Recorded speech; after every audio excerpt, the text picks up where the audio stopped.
پہلے ہم جو آج کی تقریب کے دولہا ہیں ان کے لیے جو پھول اور ان کے لیے جو گلدستے اور ان کے لیے جو تحائف وہ ان کی خدمت میں پہلے پیش کر دیے جائے تاکہ وہ لگے کہ ایک ہمارے درمیان دولہا موجود ہے.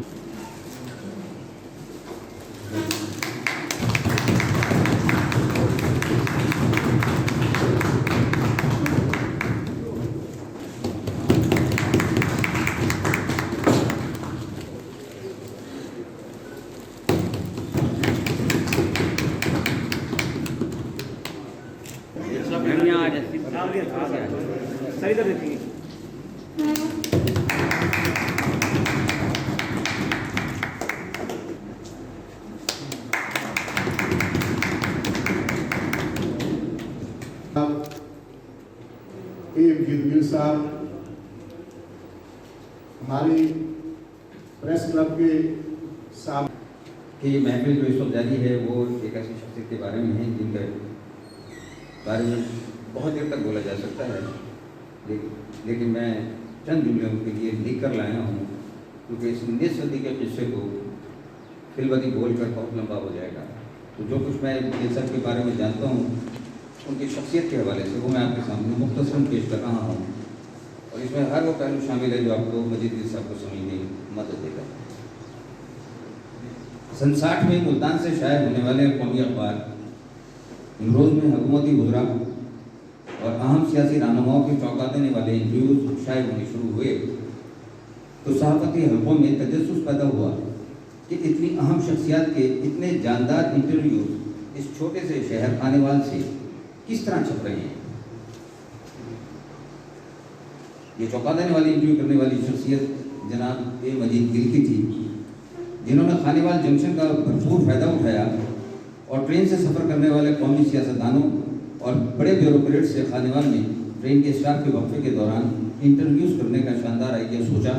اور اس پر عمل کر کے بہت جلد قومی سطح پر اپنی شناخت بنا لی. امروز کے مدیر مسعود اشرف صاحب نے اس نوجوان صحافی کی صلاحیتوں کو پہچانتے ہوئے انہیں بہاولپور میں اسٹاف رپورٹر بنانے کی پیشکش کی جو انہوں نے قبول کر لی، اور یوں 1961 میں یہ نوجوان رپورٹر ایک بیگ کے ساتھ بہاولپور پہنچا اور الہلال ہوٹل میں مقیم ہو گیا. پھر اس نوجوان اور آج تک ہم ان کے ساتھ ہیں. بہاولپور جرنلسٹ ہو یا صحافتی سرگرمیاں ہوں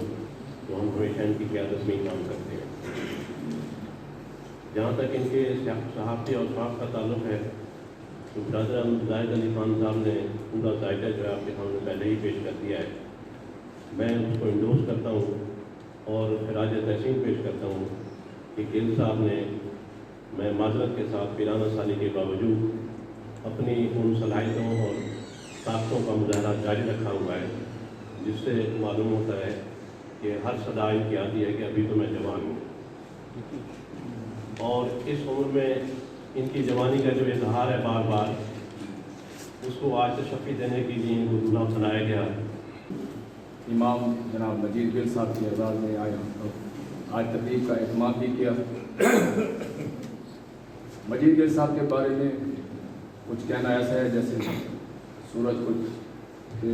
چاند دکھانے کے مترادف ہے. گزارش یہ ہے کہ مجید گل صاحب ہمارے شعبہ صحافت کے نہ صرف امام ہیں بلکہ انہوں نے جتنی زندگی شعبہ صحافت میں گزاری ہے میں سمجھتا ہوں انہوں نے اپنے کسی دامن پہ داغ نہیں کرنے دیا. میرا ان سے رفاقت ایسی ہے جیسے ٹرین کی دو پٹڑیاں ہوتی ہیں، ہم آمنے سامنے ضرور رہے ہیں لیکن میں نے ہمیشہ ان کا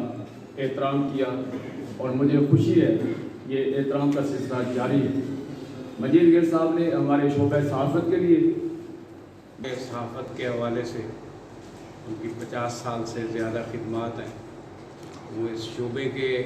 حوالے سے بھی استاد ہیں. جب پہلا بیچ تھا ایم اے میس کمیونیکیشن کا تو یہ ہمیں پڑھانے آتے تھے. میں ان کا باقاعدہ شاگرد تھا. یہ بات ٹھیک ہے کہ مجھے وہ امتحان جو ہے وہ بھی کوڈ کے ذریعے دینا پڑا اور رزلٹ بھی میں نے کوڈ کے ذریعے لیا، لیکن گل صاحب کی جو